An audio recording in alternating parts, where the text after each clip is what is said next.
Yo, what's going on, everybody? Welcome back to the channel. This is my NYCC 2021 haul video. I know NYCC ended 10 days ago, so this is a little bit of a better late than never scenario. So it took me a little bit, but I'm here. I'm doing the NYCC 2021 haul, so this should be a fun haul. Hopefully a relatively short haul. I didn't consume or buy as much this time out as I normally would, but I still came back with a pretty nice bounty of stuff. And I was pretty happy with the way that the convention went overall, from the experience to the meeting up with friends in both the comic and art communities, to meeting the artists, getting the photos with the artists. It was a very enjoyable experience. And then I also got to do a couple other fun things outside of the Javits Center during New York Comic Con, like dinners and art galleries and stuff like that. So all in all, great New York Comic Con 2021. Glad that the show happened and that things are back on track for bigger Comic Con events. So we're going to get right into the haul. I'm not going to waste any time. And I even went live like a couple minutes early here just so we can get this done. We had Unruly Simeon in the chat. He's jealous of my picture with Zoo Orzu that I featured in the thumbnail. Yeah, I was saving that for the thumbnail. Didn't unload that one on social media during the convention.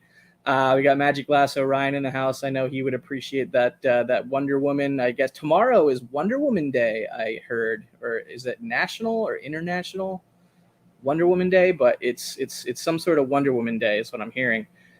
We got Ruben. What's up, Ruben, in the house? Good to see you, brother. And then we got JP. All right, so we got all my good buddies in here.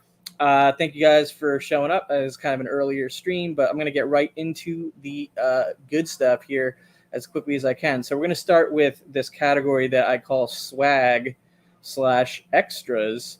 So really, this is all kind of like stuff that came either built in with my package, attending this convention, or that I got free, from either, certain booths or friends or whatever at the show. So this is kind of all like the bonusy stuff. So I will always kind of start the haul with the bonusy kind of stuff. So I always got to start with the badges. So the NYCC badges, I always hang on to the badges. They're souvenirs. And pretty much every year I've ever gone, I also opt for like the more premium lanyard. So I have like the premium lanyard for like pretty much every year that I've ever attended. So there you go. There's the premium lanyard, and those are the badges that I have from this particular year. So I have to always start the haul with that. I don't really know if this is a collectible per se, but this is the additional green wristband that was required this year. Because you needed to go through a vaccination check process. So this is my green vaccination check wristband. So not really a collectible, but kind of a memento of how this year's show was certainly different than any other year. Now, there was no physical program guide this year. That was another big difference. No physical program guide for the show. They had an NYCC app for like your iPhone or whatever that you could, that was very helpful. But there was no actual printed like collectible magazine with like a custom cover. The last one in 2019 had like an awesome Art Adams cover. So I grabbed extra copies. I even grabbed extra copies for friends and sent them off to people and stuff. This year, there wasn't anything like that. Hold on, I'm getting a little text here, a little texty poo here. All right, well, I'm going to have to monitor that.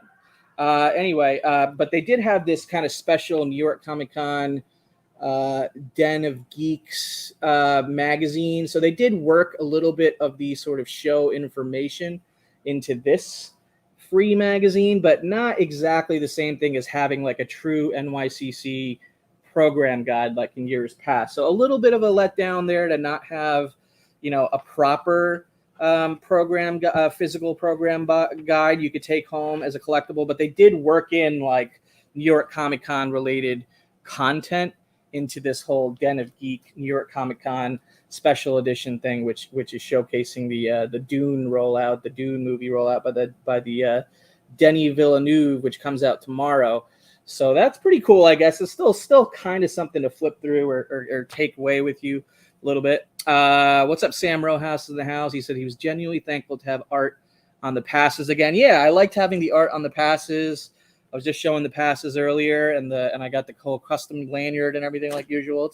It's pretty. It's good to have those again. I have like way too many of those kind of badges and stuff, just taking up space, but they don't take up a lot of space, luckily. All right, so some more freebies here, bonus things. At the Wicked Monkey booth, which is where you saw the thumbnail of me with Zoo Orzu, they were giving away some stickers and stuff. So here's like a standard, it's like a silver Wicked Monkey sticker, and then they had this is like a more of a colored version. So they had both like a silver and colored version. So free stickers, why not? They also had this like New York Comic Con 2021 sticker at that booth. So another free stickers for the win. I'll take them. And then my buddy Mikhail ML over on Comic Art Fans CAF, he hooked me up with a Comic Art Live poker chip with of course Bill as Thor on there, and then you got the Comic Art Fans on the back. But I love poker chips, so that's a cool little memento. And then he also hooked me up with this like X-Men logo, like lapel pin. Let me take this out. I'll take this out of this box. Let me see if it presents a little better. Let's see. Yeah, so it's a little X-Men logo lapel pin kind of thing. So little cool little bonus swag. So thanks, Mikhail, for that. And then let's see, what else do we get on the swag / free stuff front? Okay, so also at the Wicked Monkey booth, I don't know, what would you call this, a tote bag or something? So they gave me this tote bag to sort of like carry around my prints and stuff and whatnot, that I had in top loaders. So yeah, a free kind of like plastic branded tote bag as well. And then what else? Oh, and then also Anthony Snyder from Anthony's Comic Book Art hooked me up because we obviously did a pretty large deal, at least large for me, at artwork wise, which has already been spoiled on Instagram, but I'll cover it again later. He hooked me up with this, I guess, more limited version of a Dueling Dealers t-shirt with like all their, kind of silly slogans on it, curated to butts and all that good stuff. So a free t-shirt from Anthony Snyder as well in there. So what's up, Jimmy, Geek Aficionado? And so I think that's it as far as the free swag. I'm looking around just to see if I missed anything. What's up, David Barr? Did you meet up with Sean Gordon Murphy? Know that you're a fan. I'm working on purchasing a piece of art from him. I went to his table and there was a line, and I never circled back around to going back to him. And that is kind of one of the regrets that I have, I guess. But there's always some regrets about who you got to talk to, who you didn't get to talk to. But I did get to talk to a significant amount of artists that I really dig that were there. So I am thankful for that. But thank you, David, for watching. Appreciate that. All right, so we're going to move on from the swag / extras to the hats, which, as you guys know, that's something that I love collecting. I'm always, looking for the next new hat, the next new bill here to wear on my head, on my big head.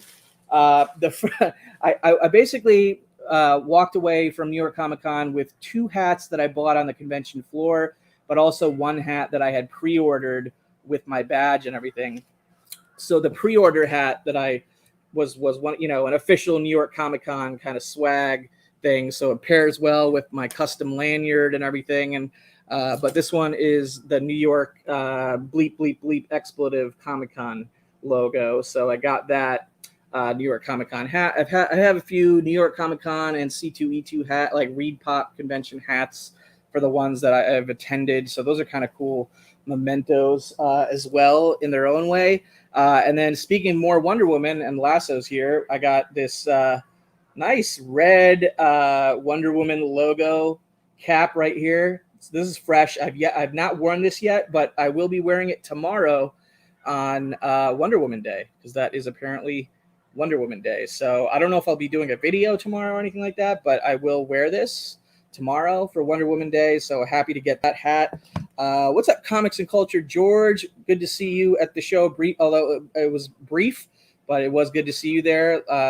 Let's link up again soon, man. Thank you for watching. Yeah, Lassos. Love that hat. Wear it tomorrow. 80th anniversary of her first published appearance tomorrow, Wonder Woman Day. That's awesome. And then the other hat, I really dig this design, is this R2D2 Star Wars hat right there. So two pretty fresh, new, clean caps here for me. And then also this one, which I've already worn a few times, the New York Expletive Comic-Con hat. So that is the hats category. And we're moving right along. I love this pace. The next category is video games. So it's kind of a misnomer category because there is one video game I picked up. It's not a ton of video games. So I guess I should have titled this video game, not video games. But this was basically a late on Sunday pickup where I still had some cash in my pocket, but I knew I wasn't going to buy anything major for the rest of the show. So I started casually perusing booths that had, you know, complete in-box video games, like not graded, nothing crazy. So I ended up paying like, I think less than $10, like $7 or $8 for this. And Xbox is a system that I guess you could say I collect for it, but I really just get games that I actually want to play. You know, I have an Xbox One and I have an Xbox 360, and both of those are backwards compatible. So they go all the way back to the original Xbox. So I've got a small kind of, you know, niche collection of Xbox One games and Xbox 360 games and like 2 or 3 Xbox One games. I do not have the newest Xbox Series X or whatever the hell the new one is called. But this one, this is a Xbox original Platinum Hits. It's Sonic Mega Collection Plus. It collects 7 Sonic Genesis games plus 6 Sonic Game Gear titles. And then it has like other like Easter eggs and, you know, secret games that you can unlock or whatever. I haven't really dived into this particular set just yet, but it is in nice condition, complete in box, everything in pretty good shape here. I don't get games graded. I'm not really into the games for like the aftermarket value. I just pretty much get the games that I want to play and stuff. Commission on a hat, that would be certainly interesting. That's a good idea, man. Honestly, now you got my brain working a little bit. Although the canvas on a hat like is kind of tough. Like I remember growing up, I had like these blank white hats or these blank like orange hats or red hats that I would do like, you know, like just amateur paint, you know, bullshit on. And they always came out like shit, you know, like, but I'm no artist. So, you know, a real artist given a blank hat canvas, I'm sure could do some cool work. JP saying his nephew would want to play. I love Sonic, man. The Sonic games are so much fun, man. I have so much nostalgia for the Sonic games, and Sega Genesis and Sega Game Gear and Sega Nomad and all those Sega early Sega stuff. Okay, so next section we're going to move right into prints here. I only picked up 3 prints at this show, and they're all from Zoo Orzu, who was set up with the rest of the Kirby's comic art artists who were in attendance at the Wicked Comics booth. And you know, one of them's already spoiled in the thumbnail. It's the Wonder Woman special edition tin. I would have loved to have picked up the original art for this. I don't know who got the original art for this, but I think it's a beautiful, beautiful Wonder Woman illustration. Well, you can see it inside the top loader, and I'll try to take it out of the top loader next. But I just think that is a gorgeous, gorgeous image of Wonder Woman by Zoo Orzu. She signed it. That neon kind of yellow color marker. It says NYCC 2021. They gave me the top loader and everything, so I didn't have to pay for the top loader. But let me see if I can get this thing out of here. It's not a normal print. It's like they had regular prints there, and I was like, maybe I should just get the regular print, but I don't know. I got my eyes went all, you know, starry-eyed for the shininess of this metal tin thing. And I don't have any other metal tin prints. This is the only one that I have. And I don't really plan on making it a habit to buy metal tin prints because you can't really put these in portfolios or anything like that. It's really just definitely for display. But I love that design and that image of Wonder Woman by Zuorzu. So I picked that up. And this was like more limited than this was more limited there than the regular version, the regular print. Obviously not as limited as the original artwork piece. Whoever got that, kudos to whoever got that. I don't know who that is, but maybe we'll find out eventually on CAF or something like that. I'm going to struggle with this. So I'm just going to put this down. I'll get to that later.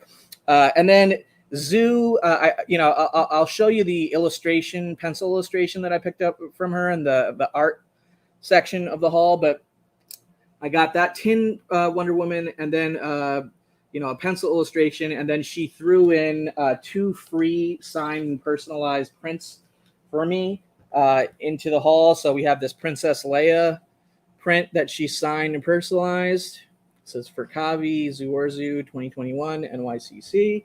So beautiful, beautiful Princess Leia print right here by Zoo. And then she also threw in and signed and personalized another favorite female character of mine, Elektra, another awesome print here, signed and personalized by Zoo to me. So yeah, awesome time getting to hang out with her, chat with her, pick up a few things from her, and you'll see the pencil illustration that I picked up from her once we get to the artwork pickups. But awesome time getting to sort of engage with her a little bit and spend some time with her because she is one of my favorite modern cover artists, modern mixed media artists that have emerged in the past couple of years. She's super talented and I love her work. So yeah, very cool prints and bonus items that she just threw in there for me. So very happy about that. So let's move on to the comics.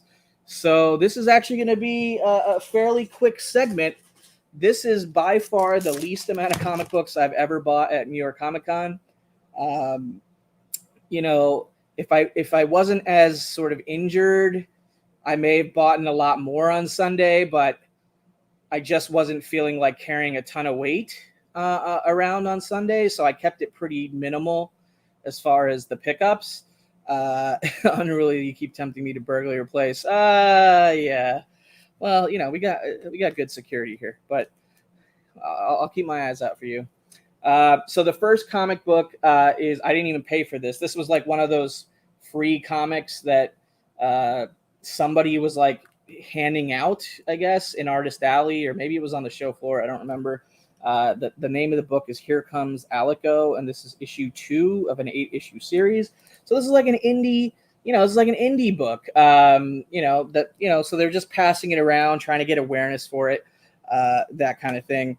And then this comic I actually picked up. I picked this up from the Zap Comics booth. It's the Wizard 1/2 issue from Dark Horse for Star Wars Boba Fett. Has this great Tim Bradstreet cover on it, and also has that foily gold, shiny gold goodness on it. So great Tim Bradstreet Boba Fett cover right there. It just caught my eye. They had the regular version, and then they had like the shiny wizard version, I guess. I think both were wizard, but one was regular, one was shiny. So I picked up the shiny because it's look at it. It's fun, man. Yeah, exactly. Great cover. Tim Bradstreet doing Boba Fett. I just couldn't say no to that one. I wasn't spending a lot of dollars on that one. This one came as a pretty much a surprise too. I wasn't expecting to see this there. I was like vaguely aware of its existence, but not something I ever like actively sought after. But this is the Monsters Magazine number 167, Warren. So this came out September 1980. 1980 is the year that Empire Strikes Back came out. So I found this magazine in pretty minty. I mean, it's still in the Mylar that it was in from at the show, but like the spine is in pretty good shape here. Like this is a nice quality magazine from the year Empire Strikes Back came out, a Warren magazine, and obviously it's got clips of all our heroes and some of our villains in Empire Strikes Back. And obviously, I'm a big Star Wars fan, and I love Empire Strikes Back. So this pretty much checked, a few boxes from my Star Wars collecting bone here, and I grabbed that one. So that's a cool addition as well. And then two slabs. One of them is Star Wars. This I picked up this beauty. Like, I've been eyeing this cover for a while, and I just never pulled the trigger on it. Anytime I came across a raw copy, just because I kind of wanted it in pretty nice condition. So this is a 9/8. This is an Adi Granov cover. This is Star Wars number 40 from 2018. It's an Adi Granov Virgin cover edition, and this is a signed by Adi Granov 9.8 CGC signature series. So here, if you care about the blank white back cover, there's the blank white back cover. But yeah, I'm super happy with that one. Beautiful, beautiful Leia cover from Adi Granov in a CGC 9.8 signature series. Yeah, right. It's a very tempting cover, and I've been tempted by it ever since 2018, and I still have not picked it up until the Sunday of NYCC. George is saying cool stuff. On Sunday, he mostly tried to find the last hidden box from eBay at the show. Nice. Yeah, Sunday was like low key, but it was very packed. I felt it was really packed, honestly. Way more packed than Thursday was. Thursday was incredible. Thursday was like just wide aisles and nobody. Like not nobody, but like enough of a breathing room that you could just do what you wanted, and which was pretty awesome. Hold on, I gotta be right back, guys.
Sorry about that, guys. So I had to give instructions to somebody who's trying to find me to drop off a package or something like that. So anyway, okay, that was one of two slabs, and then this is the second slab, which you already saw me post on Instagram. I did a deal with Austin over at Reese's Rare Comics. So this is Teenage Mutant Ninja Turtles Adventures #1, the first comic book appearance of Bebop, Rocksteady, and Krang. A big, arguably a big TMNT key issue that's not part of the original Volume 1 Mirage Studios run that I'm collecting complete, but it's important enough of a key with those characters in TMNT that I wanted to add it. I did a pretty nice cash deal with him on it for a price that I thought was leaning towards, my way as far as fairness based on the last, 3 sales or so on GPA. So did the deal. Best part about it is the comic book money came from additional money that I did on the art trade with Anthony. So really, like, between the art trade and then additional money that I got on top, my whole convention haul kind of was like the hobby funding itself kind of thing, which was definitely a big goal of mine this time. And I pretty much accomplished that. So I feel good about that. So we're going to quickly move on to, original art is right here at the end. Yeah, it's not crap anymore, Ruben. It's this is now a money book, especially in high grade. I mean, if it's like, you know, torn and tattered, it's not a money book, I would imagine. But in a 9/8 white pages, this is a money book now. But yeah, man, it was kind of interesting that CGC didn't have a booth there on the main show floor. They did have that like facilitators in Artist Alley and stuff. There you go. Yeah, to get your signature series. It was just in general. Hold on. Sorry. Be right back.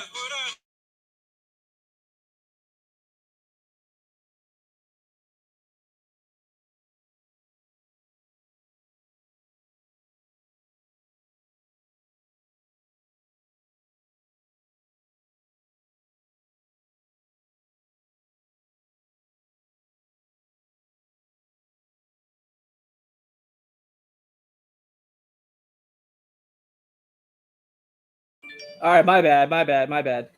This is like a train wreck at this point. But anyway, I wish I could edit it out on the rewind. But anyway, if you're watching this on the rewind, sorry. You could, but if you're watching on this rewind, at least you could just fast forward till the interruption is not a thing. But anyway, that's it. That's the comic books. I mean, like I said, like this isn't even a comic book. This is a magazine, right? This is a magazine, and then this is kind of a promotional wizard comic, and then these are like two legitimate comics slabs or whatever. But yeah, I didn't really go ham on the comics. You know, prices were kind of high, uh, generally speaking, on the comics. So I wasn't really gonna do any sort of big golden age or silver age keys or anything like that. But what's up, Carlos Mo in the house? Uh, yeah, well, we don't need to rehash that whole thing with the Miracle Man cover, but that was pretty funny. That was pretty damn funny.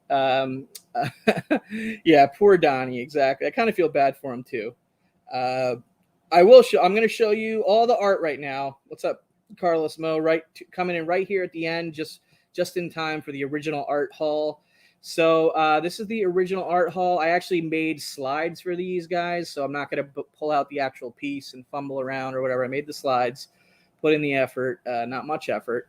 But not only did I put in the art on the slides, but I put in like the pictures of me with the artist, or not in every case. I think in the case of Daniel Warren Johnson, I just took a picture of him with the piece.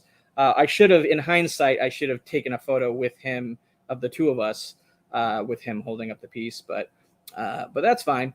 And all right, so let's start here. I mean, I think you guys have seen pretty much most of these if you follow me on Instagram, but if you don't, enjoy. So here, and I'll pull this original art banner thing from the screen so you can see the piece. Now, this is the Daniel Warren Johnson commission of Elektra that he did for me on Thursday, day one of NYCC.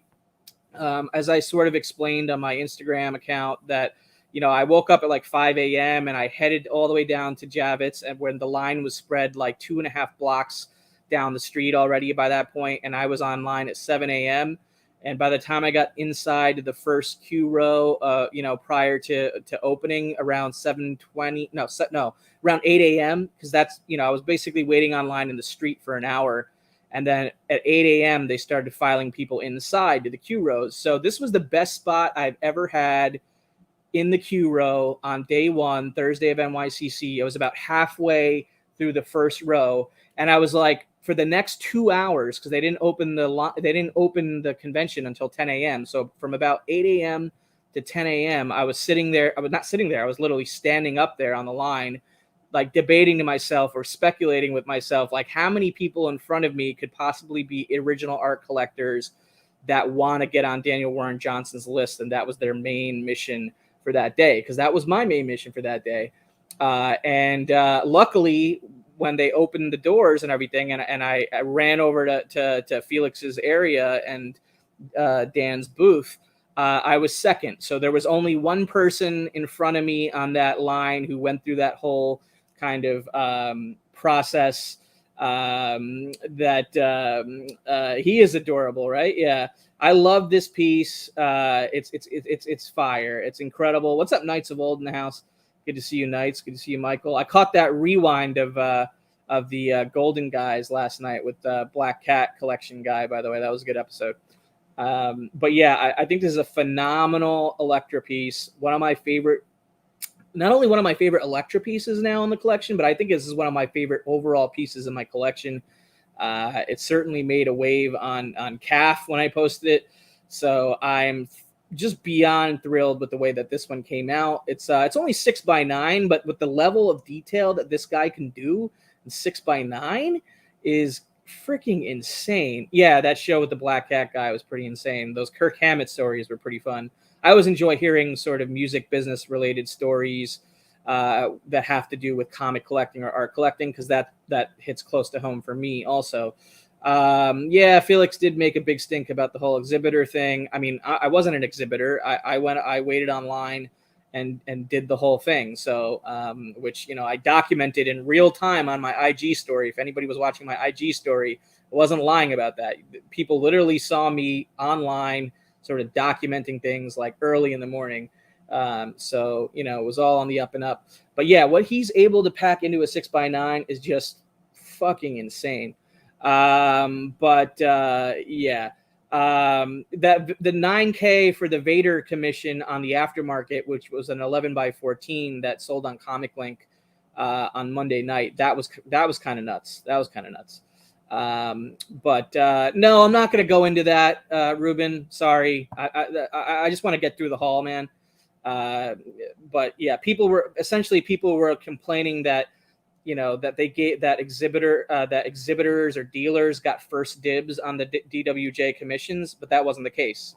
It was the people that waited up online and went directly to the table as soon as they opened the show doors or whatever. But that's the short version. I don't want to go into the long version of it, but yeah, pretty awesome piece. So that's, I had to start with that one. I'm going to go straight into this piece.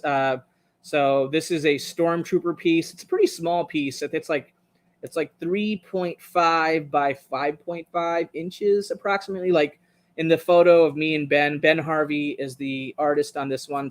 It's a first order Stormtrooper. So new era Stormtrooper piece. But as you can see in the picture of me and him, like you can see the scale. It's a pretty small piece, like not a crazy huge piece. But pretty cool piece. A very, cheap, kind of low key piece. I really just went up to Ben's table wanting to catch up with him and say hello to him. And then I started flipping through whatever he had. And I just snagged this one, and it was, I think it was like $20 or $15, $20. I think it was $20. And I was happy to add that to the collection during that encounter. And then this is the Zu Orzu piece. Obviously, you see the photo of me and Zu Orzu with the Wonder Woman print on the right, which isn't the piece. But the piece on the left, this is a Untitled. It's kind of hard to see because it's a pencil, and pencils don't scan the best a little bit. Yeah, Ben Harvey is definitely a great deal, and he's undervalued. Yeah, Wonder Woman on the right there with the print, but I love this little pencil illustration that Zu did. So this is part of a series of Untitled sort of female bust or profile images that she did in the midst of the COVID lockdown in Singapore in 2020, which is where she's from. And she told me a little bit about this piece, about how she was kind of in a darker place during that lockdown, and she was just doing these kind of series of illustrations, and she didn't sell them. She wasn't selling them prior, I believe, through Annabelle, and then she just brought them to this show. I think this is where she was going to sell them for the first time. So I couldn't resist it. I flipped through a bunch of them, and this was the one that kind of stood out to me. I loved it, and it was the perfect little piece that I could pick up from her to throw her some more support, add another piece of hers to my collection, and then obviously all the cool prints that she hooked me up with that you saw earlier during the prints section of the haul. But yeah, it's a gorgeous little pencil illustration right here that I adore, and I thought it was a nice looking image. So I grabbed that, and then obviously it was awesome to get to take some pictures with her and whatnot. It wasn't even my idea. Like the guys running the booth were like, "Can we take a picture?" I'm like, "Of course you can take a picture." That was the next thing I was gonna ask is, "Can we take a picture?" But anyway. Well, I don't know, Ruben. Somebody else bought that. I was like, when I was showing the print earlier, I was saying congratulations to the person that got it, because I would have loved to have gotten it, but I think it sold prior to the show, like to somebody. I don't know who. But they had both limited edition prints and then even more limited edition metal tin print versions of that there. So I picked up the metal tin one.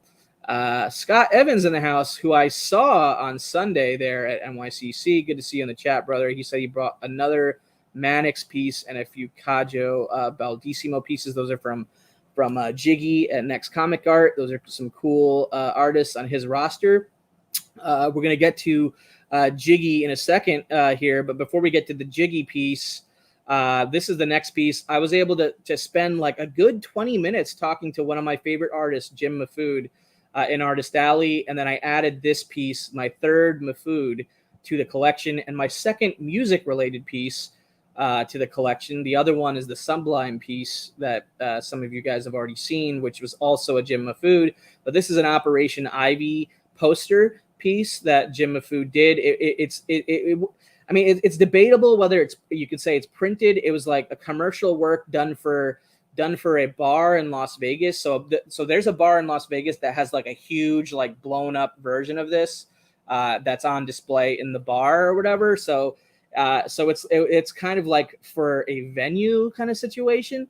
But I love the band Operation Ivy. Growing up, I was super into punk for a certain period there, especially I was really heavy into punk.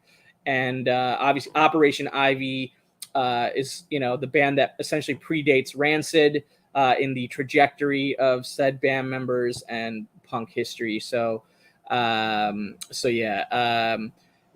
I love this piece. I love Jim's work. He's such a cool dude, as Sam is saying. He's a really nice guy, and we had a great conversation. And I just couldn't be happier about how that little portion of the convention experience, especially during Artist Alley, went down. And I was happy to add another Mahfood. And then speaking, I was just mentioning earlier, here's the piece that I was able to pick up from Jiggy's artist, Roby Amore. I had picked this up prior to NYCC, but I didn't want to pay for the additional shipping, and I knew Jiggy was coming out to NYCC and that I was going to see him there anyway. So perfect scenario for my convenience. I was able to grab that from him in person and hang out with him, talk to him a little bit about some of his his other artists and some of the other things that I'm kind of interested in from some of his other artists. So that was kind of productive for me as well as for future collecting purposes. But just in general, Jiggy's an awesome dude. He's just a super cool dude, and he represents some really cool emerging artists out of South Asia. I'm bad with maps and geography. I'll just say Asia is primarily where his guys are. He's based in the Philippines. So he's based in the Philippines. A lot of his artists are based in the Philippines and surrounding areas, I believe. Yeah, Jiggy is a great guy. You should definitely get a Fugazi piece if Jim's up for it. That's a great idea. I love Fugazi. Great call out, great band. Yeah, I love this Daredevil Elektra piece right here. But yeah, this was, it's part of my NYCC experience, but I didn't actually purchase this piece at NYCC. So it's kind of like, it's like half part of this haul, but it's half not. But I picked it up there, and meeting Jiggy and spending a little bit of time with him was definitely part of the sort of the storyline of getting this piece, and that's all tied into NYCC. So I think it belonged in the NYCC haul. And then last but not least, I think most of you guys have already seen this on CAF and or Instagram, but here is the Tim Sale cover to Batman number 15. but from the Tom King run 2016 Rebirth, I mean the issue title or storyline is called Rooftops. I really actually like that issue, and I'm actually a bigger fan of the Tom King run than most modern Batman readers are. Did I get jiggy with him? Yeah, right, Sam. That sale isn't bad. And then on the right, of course, you have Anthony Snyder, and then some of my art crew friends for that day on Thursday. You got Mikhail ML, you got Dan bootlegging his habit, then that's me, and then you got Michael, aka Maki Poo Poo, on calf. So a nice calf crew right here in the back with Anthony Snyder. Carlos likes the King run. Good. I like hearing that. I know Scott likes the King run too. He's chimed in on that debate. I mean, post issue 50, I wasn't really. I don't know. I was less of a fan post issue 50, but still wasn't necessarily a hater. I think overall I enjoyed the Tom King run. I don't know where I would grade it or whatever, but it was an enjoyable run for me. Carlos Mo, was the Tim sale an impulse or did you plan ahead? I was aware of its existence. I wasn't really actively watching that episode where it went up on Dueling Dealers, but I was aware that it went up. I didn't know if he was going to bring it to the show or not. I knew that I was going to try to do some sort of trade or sale with a bunch of the dealers. I think, without getting into all the nitty gritty, I felt like Anthony was being the most fair as far as the trade and the pieces that I gave up and the values that I had put on the pieces. I gave up basically 5 pieces that really meant nothing to me in my collection in exchange for this cover. And then I ultimately ended up giving up a 6th piece.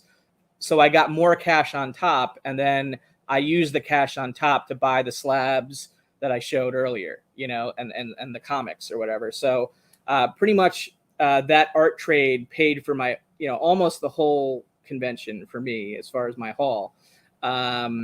Yeah, pre-50 great, after not as much. I mean, that's kind of the consensus that I hear from people who did like the first 1 through 49. I didn't think 51 through, what was it, 70, 51 through 85 was terrible or anything, but obviously that shakeup with 50 kind of changed everything for a lot of people on that run. But I love this cover. It's a really strong, imposing, bold image of Batman. It's got a lot of sort of classic Tim Sale elements. I love the building. I love the sort of negative space. I love the little wash tones. It's just a great example. And I am still after a Long Halloween interior page example, and I still would love to get that eventually, but I don't think I could ever swing a Tim Sale Long Halloween cover. That's not going to ever happen. So maybe I'll get that interior example from Long Halloween one day, but this feels like a real good placeholder, or even maybe potentially permanent collection for a while kind of piece for me as a strong Tim Sale Batman cover example. So I'm really happy to have it in the art collection, in the Batman art collection. It's like this. It's probably like the showcase of my Batman OA. Like, I haven't posted all of my Batman OA yet, but I mean, for me, this takes the cake as far as my collection and my Batman OA is concerned. So there you go. I'll quickly cycle through the art again. We got the Elektra, we got the Stormtrooper, we got the Untitled pencil illustration by Orzu. We got the Operation Ivy piece by Jim Mahfood. We got the Elektra and Daredevil Roby and Moore piece from Jiggy and Next Comic Art. And then we got the Tim Sale cover that I did the trade with Anthony Snyder on. Yeah, that pretty much covers it. That was the haul. I showed the comics earlier. This Star Wars cover by Adi Granoff is definitely a highlight. And then this, of course, first appearance of Bebop, Rocksteady, and Krang is for sure a highlight. And then, you got the Sonic game. You saw some of the prints, personalized items, bonus swag, hats. So all in all, I had a pretty, a smaller amount of stuff, but I think I was more after quality than quantity this time around. And then I was also more after making the hobby pay for itself this time around. So yeah, solid con. Carlos saying, how would you rate this NYCC experience versus past ones? It's just different, you know. You're talking about essentially 1/3 of the capacity as normal. So from an experience level, I loved it because I had my pick of the litter in Artist Alley. Like Sam can back me up on it. Like Thursday Artist Alley was like heaven, you know. Like the aisles were wider. There's way less people. You just walk up to an artist, have a 10 to 15 minute conversation, peruse through their portfolios, ask them questions, have a back and forth, take pictures with them, whatever you wanted to do. And then you move on to the next artist and do the same thing. And you could discover some new people. I discovered some new people. I got another print that I forgot to even include in this haul from this artist called Muddy Melly, but the print is like so large, and I put it in like a oversized print portfolio. So I was like, I'm not even gonna bother pulling that out. It's like this weird like anime kind of thing. I just got it because I enjoyed the experience interacting with her. I knew nothing about her art or anything like that. So yeah, so I guess there's maybe one or two things that I left out, but it was just a much more relaxed, and the chance to be able to get a little bit more personal time with the artists. So you could definitely run a sprint through the aisles. I thought, I saw some of the footage that you shot that Bill aired. I wasn't there Friday morning, but I was there all Thursday. I loved it. I loved that. When I was back on Sunday at Javits, I was like, okay, this reminds me a little bit more of what NYCC is normally like. But still on Sunday, even you could tell it wasn't like that, you know, packed in a tin sardine can kind of feeling that you get like in 2019, which was the last normal year. That was, you know, it's just so many people. Like it's overwhelming, but that also brings its positives in other ways. Like you can get to meet more people. You may not have as much time with them, but you get to meet more people, and more people attend. Like more vendors attended in regular years in the past, more artists attended, more writers attended in regular years in the past. But yeah, I mean, so it's different, but it was very good and was very enjoyable. Exactly. Like I honestly would prefer that 1/3 level capacity moving forward, but you know, they ain't going to do that shit. You know, they got to make their money. They got to get back into the, you know, into the full-fledged NYCC. It's just inevitable. You know, maybe next year won't be 100% capacity. Maybe it'll be 60%. I don't know. A lot of other factors will come into play, obviously, with the whole pandemic and everything, but they kept things pretty safe. They kept things pretty, you know, logical, and the vendors that were there, I think, had an enjoyable time themselves. I think the convention attendees that were there had an enjoyable time themselves, myself included. So that's pretty much my overview and haul of NYCC 2021. And so please hit the like button if you can. Subscribe if you're not already subscribed. I'm 1 or 2 subscribers away from 1,100, I guess, which has taken like 10 months for some reason. The YouTube algorithm just doesn't like me, I guess, or I just don't make enough content. Either way, hit the thumbs up button and subscribe if you can. If you don't want to, that's cool too. But thank you for watching, and I'll catch you on the next video whenever the hell the next video happens. Later. Peace, everybody. Thanks for watching. Appreciate you. Where do I begin? I see the hate, they don't want to see me win. Bank deposits, I got more coming in. Top down, throw the money in the wind. I don't want it all. Heard this game, I had to switch up the accounts. Moving paper, gotta call it my account. It's all in, I can have it coming out.